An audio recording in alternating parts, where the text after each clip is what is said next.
DRV news में आप सभी का स्वागत है। मैं हूं सैयद सलमान और आज हम बात करेंगे एक ऐसे विषय पर जिसने पूरे मुस्लिम समाज को एक तरह से कटघरे में खड़ा करने का काम किया था। कटघरे में किसी और ने नहीं बल्कि एक स्वनामधारी मुसलमान ने खड़ा किया था जिसका नाम वसीम रिजवी है। वसीम रिजवी ने क्या कहा, वसीम रिजवी के लिए क्या जवाबात हैं, इस पर बात करने के लिए हमारे साथ दो खास मेहमान इस वक्त मौजूद हैं, जिसमें से हैं एक मौलाना आबिद रजा रिजवी साहब। आपका बहुत बहुत स्वागत है रिजवी साहब। हमारे साथ हैं वरिष्ठ पत्रकार विकलांग की पुकार के कार्यकारी संपादक सरताज मेहदी साहब। आप दोनों का बहुत बहुत स्वागत है। मौलाना साहब, एक मैंने बात कही कि स्वनामधारी यानी नाम से तो मुसलमान लगता है। आप इतनी बड़ी संख्या में इस देश में हिंदू हमारा भाई रहता है, कभी उसकी तरफ से एकाध कोशिशों को छोड़ दी जाए, नफरत करने वाले हर जगह हैं, लेकिन बड़ा तबका मुसलमानों के हित में काम करता है, हिंदू मुस्लिम एकता के लिए काम करता है। लेकिन मुस्लिम समाज से जब वसीम रिजवी टाइप के लोग आते हैं जो सीधे सीधे धर्म ग्रंथ, मुसलमानों की सबसे बड़े धर्म ग्रंथ पर सवालिया निशान अपने फायदे के लिए लगा देते हैं और कहते हैं कि 26 आयतों पर रोक लगनी चाहिए, तो क्या वो वसीम रिजवी के लिए क्या कहेंगे आप? पहले तो इस पर बात करते हैं, फिर आगे बढ़ते हैं। बिस्मिल्लाहिर्रहमानिर्रहीम। सैयद सलमान साहब, सबसे पहले तो मैं आपका और आपकी पूरी टीम का और इस चैनल का शुक्रगुजार हूँ कि उन्होंने मुझे अपनी बात रखने के लिए यहाँ पर मदऊ किया और मुझे ये मौका अता फरमाया। देखिए सलमान साहब, तौहीन कुरान के हवाले से वसीम रिजवी जैसे लोग न ये आखिर हैं और न ये सिलसिला पहला है। जी। आप अगर देखें तो इसके पहले भी लोगों ने इस खबीस काम को अंजाम दिया। वसीम जैसे लोग आज हमारे समाज में मौजूद हैं और ये भी कोई गारंटी नहीं ले सकता कि ऐसे लोग आइंदा नहीं आएंगे। लिहाजा सबसे पहली चीज़ जो हमें समझना है कि वसीम जैसे लोग आते कहाँ से हैं। क्या वाक़यान जो वसीम ने बात कही है, कुरान की क़दासत, उसकी अज़मत और जो उसकी अहमियत है, उसको देखते हुए क्या वाक़यान ऐसा लगता है कि वसीम जो बातें कर रहा है, क्या उसके मुंह में जो ज़बान है, क्या वो अल्फाज भी उसी के हैं या अल्फाज और इसकी स्क्रिप्ट किसी और ने लिखी है, वसीम को उसका मोहरा बनाया गया है। जैसा कि इसके पहले भी बहुत से लोग आए जिन्होंने तौहीन कुरान के लिए अपनी ज़बान खोली और उनकी ज़बानों से भी वही अल्फाज निकले जो आज वसीम रिजवी अपनी ज़बान से अदा कर रहा है, जिसमें साफ ये बात झलकती है कि वसीम रिजवी तागूती का, इस्तेमारी ताकतों का, साम्राज्य ताकतों का एक मोहरा है। असल साजिश इसके पीछे कुछ और है जिसके ज़रिए से, और वो साजिश सब के लिए आया है कि असल मकसद वसीम रिजवी जैसे लोगों को फ्रंट पे लाना और उनसे इस तरह की बातें कहलवाने का सिर्फ़ और सिर्फ एक मकसद है, और वो मकसद है उम्मत मुस्लिमा में इफ्तराक और इत्तेहाद को ठेस पहुँचाना। बहुत अच्छी बात कही आपने कि ये एक किसी का मोहरा हो सकता है। मौलाना साहब, ये इतना अपने आप को पढ़ा लिखा बनता है, शिया बोर्ड का ये चेयरमैन रहा है उत्तर प्रदेश के, कई उसके साथ में कई लक़ब जुड़े हुए हैं। ये किस तरह की पढ़ाई है और इसने क्या पढ़ा है, किस समाज में उठा बैठा है कि ये मोहरा बनने को भी तैयार हो गया और वो भी अपनी कौम के साथ गद्दारी कर रहा है, जबकि दूसरे लोग इतना आदर सम्मान करते हैं। कई हमने देखा है हिंदू धर्म गुरुओं को कि वो कुरान के हवाले से कोई अच्छी बातें बताते हैं, और ये इसे मोहरा बनने की क्या जरूरत आन पड़ी और क्या मिल जाएगा इसे? अहसन, तो बहुत अच्छी बात कही आपने। वाकई ये सवाल उठना चाहिए कि आखिर क्यों हमारे समाज में ऐसे लोगों को पेश किया जाता है और ऐसे हमारे समाज में कहाँ से ऐसे लोग बिलोंग करते, कहाँ से आते हैं। अगर आप इस पूरे मामले की वाकई अच्छे तरीके से जांच करें और इसको समझने की कोशिश करें तो ये बात बिल्कुल वाज़ेह है कि वसीम रिजवी, ठीक है, वक्फ बोर्ड का एक चेयरमैन था और उसने कई ओहदों पर अपनी जिम्मेदारियों को संभाला, लेकिन इन तमाम बातों में जो इधर 2-3 सालों में अगर आप देखें तो वसीम रिजवी पर सीबीआई ने बाकायदा कई केस चार्ज कर रखे हैं जी। यानी अगर मैं ये कहूँ कि उसकी गर्दन पर तलवार बाकायदा रखी हुई है, कब वो ज़िबा हो जाए किसी को कोई ख़बर नहीं है। लिहाजा एक बात तो खुद उसकी अपनी शख्सियत अपनी कुर्सी को बचाना, और दूसरा सबसे बड़ा मोहरा है दौलत। यानी ये सारी चीज़ें अगर आप एक साथ जमा करके इस तनाजुर में इस बहस को देखें तो ये बात पूरी तरीके से वाज़ेह हो जाती है कि एक इंसान अपने आप को बचाने के लिए वो हर चीज़ से लड़ने को तैयार हो सकता है। जी क्योंकि वो अपने को बचाना चाहता है, लिहाजा वो बीवी, बच्चे, भाई बहन, समाज, हर इंसान से वो लड़ सकता है। क्यों? इसलिए कि उसे अपने आप को बचाना है, और इंसान को सबसे ज़्यादा अगर कोई चीज़ प्यारी है तो वो उसकी अपनी जान है। लिहाजा अपने आप को इन शिकंजों से बचाने के लिए उसने इस तरह की हरकत की और उसके लिए वो आमादा हो गया। जी, यानी वो अपने गले तक आई हुई तलवार को, जो उसके ऊपर करप्शन के, वक्फ बोर्ड की ज़मीनों के घोटाले के और फर्जी कागजात वगैरह के जो भी लगे हैं सीबीआई की अनुशंसा पर, उससे बचने के लिए ये सारे काम कर रहा है। हमारे साथ सरताज मेहदी साहब हैं। हम आपको बताते चलें, सरताज मेहदी वो शख्स हैं, जैसे ही वसीम रिजवी ने याचिका दायर की और ये खबर तमाम टीवी चैनल्स पर आई, उन चंद शख्सियात में से हैं सरताज मेहदी साहब, जिन्होंने सबसे पहले उस व्यक्ति को कंडेम करना शुरू किया। सरताज भाई, आपने उस पूरी घटना को देखा भी नहीं, सुना भी नहीं, आपने खाली देखा कि वो उन 26 आयतों को लेकर कोर्ट पे चला गया है वो शख्स, और खबर आते ही 2-3 मिनट के भीतर आपने सोशल मीडिया पर उससे उसके खिलाफ पूरी तरह से एक तरह की मुहिम चला दी। वो क्या जज्बा था आपके भीतर कि आपने इंतज़ार भी नहीं किया किसी आलिम मौलवी और किसी धर्मगुरु के उसे कंडेम करने तक का भी इंतज़ार नहीं किया, लेकिन आपने उस पर एक तरह से अटैक कर दिया? वो क्या जज्बा था आपके भीतर सरताज भाई? अपने ईमान की हिफाजत। मुझे लगा कि अपने ईमान को बचाना है तो वसीम रिजवी पर फ़ौरन लानत भेजना चाहिए। और मैंने तो अपने वसीयतनामा में भी अभी चेंजिंग लाई है। अपने बच्चे को बोला है कि इसने अपने कुरान, अल्लाह की भेजी हुई किताब, अहले बैत का दुश्मन है, तो इस पर डेली जो है रोज़ लानत भेजकर सोना है ता क़यामत तक, जब तक अपनी नस्ल रहे। क्योंकि कुरान वही समझ सकता है जिसके घर में आई है। अल्लाह और रसूल और अहले बैत के अलावा कुरान को समझने के हम जैसे नजिस लोगों की औकात नहीं। तो ये हमारी ईमान की ताजगी थी, उसे महफूज कर रखना था, इसलिए हमने वसीम खुजली नाम दिया उसको, वसीम खुजली। सरताज भाई की बातें, सरताज भाई, अभी सब आपने देखा कि जैसा मैंने कहा कि शुरुआत हुई, उस रिजवी ने सिर्फ एक खेल नहीं खेला था। उन 26 आयतों के बहाने अपनी भड़ास निकालने की बात हो, या उन 26 आयतों के बहाने चर्चा में आने की बात हो, उन 26 आयतों के बहाने वो लोगों का फ्लू आई बॉय बनना चाहता रहा हो, ऐसे लोगों का जो नफरत परोसते हैं, एंटी इस्लामिक जिनकी भूमिका है, बल्कि जिस पर लोगों का ध्यान गया बाद में, उसने शिया सुन्नी के बीच में भी एक दीवार खड़ी करने की कोशिश अपने बयानात से की थी। इस पर जिस तरह से अहले तशी हजरात ने जिस तरह उस पर अटैक किया, ये अपने आप में एक ऐतिहासिक पल है कि कौम एक प्लेटफॉर्म पर खड़ी है और कोई वसीम रिजवी इनमें भेद नहीं कर सकता। तो ये इसकी सोची समझी साजिश ये भी तो रही होगी कि एक तबके का प्रतिनिधित्व करके दूसरे पर अटैक करके और फिर कुरान के मामले में एक हीरो बन जाए, जो उसका मामला तो खैर फ्लॉप हो गया। अल्लाह ने बहुत सारे रास्ते बना दिए, उस तरह से वो एक्सपोज हो गया। तो उस नज़रिए को आप कैसे देखते हैं?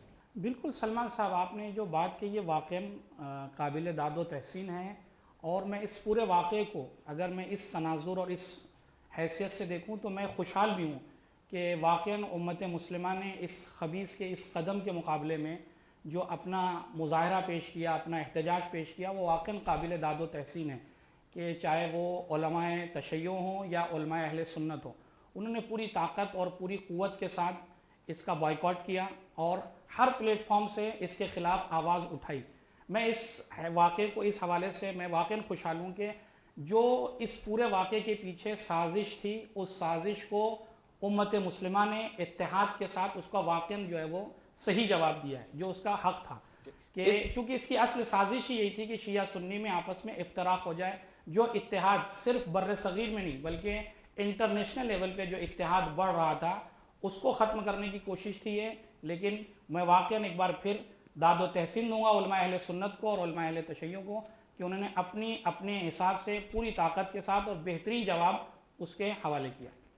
इसके साथ में तीन चार चीजें हुई। एक तो ये इंटरनेशनल, अगर ये इंटरनेशनल मोहरा बना तो वो इसका नेस्तो नाबूद हुआ, ये मोहरा बन ना पाया और एक्सपोज हो गया। दूसरे, जो कुरान की आयतों को लेकर उसे लगा था कि लोग कुछ तो इस पर सवाल जवाब करेंगे, उस पर भी उसे मुंह की खानी पड़ी। तीसरे, इसके पूरे परिवार ने इससे मुंह फेर लिया। इनके भाई सामने आकर इन्हें अपने घर से, अपनी माँ और बहनों से दूर होने का हवाला देते हुए उनसे किसी तरह के रिश्ते से इनकार किया। एक आदमी जो बना था, चला था हीरो बनने के लिए, वो जीरो से भी बदतर हो गया। तो ये पूरे एपिसोड में रिजवी को मिला क्या, सिवाय सरताज भाई के दिए नाम के? बिल्कुल, जैसा कि आपने कहा कि इस पूरी साजिश को वाक़ई उम्मत मुस्लिमा ने अपने अपने हिसाब से वाक़ई बेनकाब किया और इस पूरी साजिश में सिर्फ वसीम रिजवी को सिवाय बदनामी के और कुछ हासिल नहीं हुआ। गरचे आप उसकी बेशर्मी की इंतहा यहाँ तक है कि इतना सब कुछ होने के बावजूद मैं उससे वाक़ई आपके चैनल के ज़रिए से ये बात, अगर मेरी बात वहाँ तक पहुँच रही है तो मैं उससे कहना चाहूँगा कि इतना सब कुछ होने के बाद अगर ज़र्रा बराबर भी तुम्हारे दिल में हया नाम की, शर्म नाम की कोई चीज़ है तो अभी भी वक्त है उलमा के सामने, पूरी उम्मत के सामने आकर माफ़ी मांगो। तो हमको वाक़ई एहसास हो कि वाक़ई तुमसे गलती हो गई, नादानी हो गई, जहालत की बुनियाद पर तुमने ऐसा कोई कदम अंजाम दिया। लेकिन तुम्हारा मुस्तकिल वीडियो भेजना और मुस्तकिल इस बात पर मुसिर होना कि इन 26 आयतों को कुरान का जुज़ नहीं होना चाहिए, ये ख़ुद इस बात को दर्शाता है कि तुम्हारे मुंह में तुम्हारी ज़बान तो है लेकिन अल्फाज और स्क्रिप्ट किसी और की लिखी हुई है, जिसको तुम बार बार पढ़कर उम्मत मुस्लिमा के अंदर इफ्तराक पैदा करना चाहते हो। लेकिन ये बात कान खोल कर तुमको भी और तुम्हारे आकाओं को भी समझ लेना चाहिए कि उम्मत मुस्लिमा कल भी मुत्तहिद थी, आज भी है, और तुम जैसे लोग आते जाते रहे हैं, लेकिन ये इत्तेहाद ख़त्म नहीं होगा इंशाअल्लाह। ये बात तो ये हुई। दूसरी बात ये थी कि वो अपने घर परिवार से तो दूर हो ही गया, समाज से दूर हो गया, उसके बाद ये उसके मन में कहीं तो है कि मैं गलत जा रहा हूँ। नहीं तो ये ना कहता कि अगर मैं एक दिन अगर गलत हो जाता है तो मैं खुदकुशी कर लूँगा। तो एक हराम काम तो कर ही चुका है, दूसरे हराम काम के लिए वो तैयारी कर रहा है, यानी खुदकुशी तक के लिए वो तैयार हो रहा है, लेकिन ये मानने को तैयार नहीं है कि उससे गलती हुई है। क्योंकि जब उसने बक दिया है तो उस बकने पर कायम रहना एक शैतान की फितरत होती है, शायद उसी के वशीभूत वो आगे बढ़ रहा है। सरताज भाई, ये उसका फ्रस्ट्रेशन है, उसकी ख्वाहिश है कि कुछ लोग अभी भी उसके साथ आ जाएं, या वो क्या सोचकर अभी भी अपनी बात पर कायम है? उसके साथ तो उसका खुद का साया भी दूर हो चुका है और उसके साथ कोई नहीं है सिवाय शैतान के। तो बेहतर यही, जैसे मौलाना ने कहा कि अभी भी वो कौम के सामने आकर और इस्लाम में माफ़ी को प्राथमिकता दी गई है, तो अगर माफ़ी मांग लेते हैं, लेकिन लगता नहीं, क्योंकि हिदायत परवरदिगार मिलना भी बहुत बड़ा तोहफा होता है। किसी आलिम ने कहा था मुझे कि वो शैतान ने उसे नहीं बहकाया है, वो खुद शैतान बन गया है। हाँ, तो वो शायद इस तरह की हरकतें कर रहा है। तो हिदायत परवरदिगार सबको नहीं मिलता, क्योंकि ये हिदायत मिलना भी एक बहुत बड़ा तोहफा है जी। तो मुझे नहीं लगता कि वो अपने को लानत के सैलाब से बचा पाएगा। जी। इसलिए वो हराम काम पे, जैसे आपने कहा कि हराम काम के बाद भी सुसाइड कर रहा है, तो वो एक चोचला है और ये चाहता है कि सिंपैथी गेन करना हाँ, चाहते कि हमको इस तरह बोलने से अब उसका साथ वही लोग दे सकते हैं। नहीं, ये बड़ी बात रही, ये शैतान एक रज़ी इस जैसे देश की सार्वभौमिकता के लिए दिल में सम्मान जाता है, सलाम है इस देश की सार्वभौमिकता पर, कि इस देश के बुद्धिजीवी वर्ग ने और अन्य धर्म संप्रदाय के बड़े लोगों ने आज तक उसके समर्थन में एक सिंगल बयान नहीं दिया। ये इस देश की खासियत है। इस गंगा जमनी तहजीब को सलाम करने का दिल करता है। ठीक है, नफरत करने वाले हर तरफ हैं, वो चंद लोग हैं, उंगलियों पर हैं, मुट्ठियों में कैद किए जाने वाले लोग हैं, उतनी ही संख्या में हैं। बड़ी संख्या आज भी वसीम रिजवी के साथ खड़ी नज़र नहीं आती। इसका मतलब है कि देश नहीं चाहता कि इसमें एक तो समाजी किसी तरह का कोई भेदभाव हो और किसी भी धर्म ग्रंथों को लेकर विवाद पैदा करके कोई बड़ा हीरो बन सके। बात मौलाना साहब की तरफ हम चलते चलते ये करना चाहेंगे, उन 26 आयतों के हवाले से जब वसीम रिजवी कहता है कि ये इसमें हिंसा को बढ़ावा दिया है गया है, और वो एक आयत का हवाला देता है कुरान की, जिसे नमी सूरह की 5वीं आयत है, उसमें कि भाई जंग के मैदान के वाक़या है, और उसके पहली, चौथी और छठी आयत का नहीं, एक बीच की आयत पकड़ता है वो, और फिर उसे हिंसा से उसे संदर्भ में ले जाता है। तो उन 26 आयतों को लेकर बहुत संक्षेप में अगर आप बताना चाहें तो क्या बताएंगे, उसमें किस तरह की हिंसा की बात कही गई है? जी सलमान साहब, देखिए मैं ये क्योंकि यही बड़ा मुद्दा है। जी सही बात है। मैं इसको ज़्यादा तुलानी ना करके अपने दर्शकों के लिए बहुत आसान लफ्ज़ों में अगर मैं इसको समझाना चाहूँ कि अगर वसीम रिजवी की बात को मान लिया जाए जी कि 26 आयतों को निकाल दिया जाए, तो इसका मतलब ये है कि हम पूरी दुनिया से डिफेंस सिस्टम को ही ख़त्म कर दें। यानी इन 26 आयतों को निकालने का मतलब है कि आप हर मुल्क से डिफेंस जो सिस्टम है उसको ख़त्म कर दीजिए। इसलिए कि 26 आयतों में या दिगर कुरान की जो आयतें हैं, जो मैं उसे वसीम रुश्दी कहूँ या बहरहाल जो भी नाम, जैसा कि हमारे सरताज भाई ने उनको नाम दिया, बहरहाल वो भी एक अच्छा ही नाम है उसके लिए। इसका मतलब है कि डिफेंस सिस्टम ही हमको ख़त्म कर देना है। यानी इस्लाम ने, या कोई भी दीन हो, कोई भी मज़हब हो, वो आपको डिफेंस सिखाता है कि अगर आप पर कोई अटैक करे तो ये नहीं कि आपको मार खा के या उसके बात को सुन के जुल्म को सह के चले आना है। जैसे जुल्म करना गलत है, वैसे जुल्म को सहना भी गलत है। लिहाजा इस्लाम ने हमको ये सिखाया है कि अगर आप पर कोई अटैक करता है तो आपकी जिम्मेदारी है कि आप उसका अपना डिफेंस करें, और हर मुल्क का ये सिस्टम है। इसीलिए मैंने कहा कि आयतों को निकालने का मतलब 2 लफ्जों में ये डिफेंस सिस्टम खत्म कर दीजिए। बस इतने संक्षेप में छोटा सा जवाब जी मैं उसको दे सकता हूं। जी जी जी कि भाई अगर आपका डिफेंस सिस्टम, फिर तो किसी ये मुल्क लाखों में अरबों रुपए खर्च किए जा रहे हैं, किस लिए जा रहे हैं पूरे मुल्क जी में। जी जी तो और ऐसा कोई धर्म ग्रंथ नहीं है जहां पर जुल्म के खिलाफ खड़े होने को प्राथमिकता न दी गई हो। बेशक। जुल्म वहीं तक, जुल्म करने की नहीं, जुल्म को रोकने के लिए जहां पर भी, और जुल्म को रोकने के लिए जितनी भी ज़रूरत सख्ती की पड़ती है, सभी धर्म लगभग वही इजाज़त देते हैं।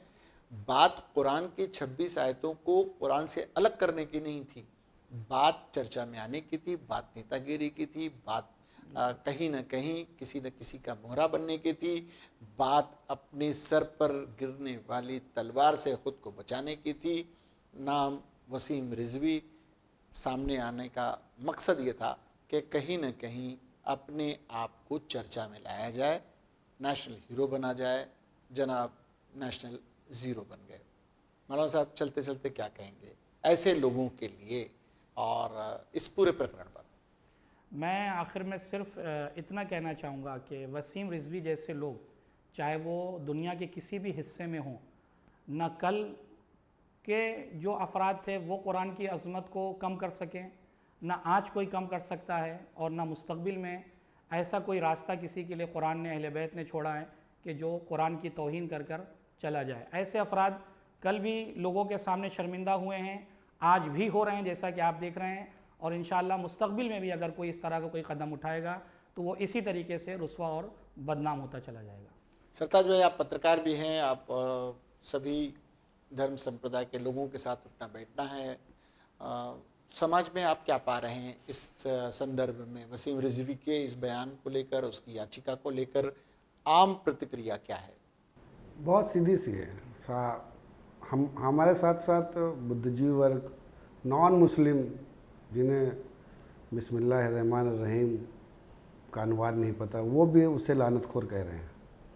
चलते चलते बस ये है कि उस पर लानत भेजना है। वसीम खुजली लानतखोर था, है और ता क़यामत तक रहेगा।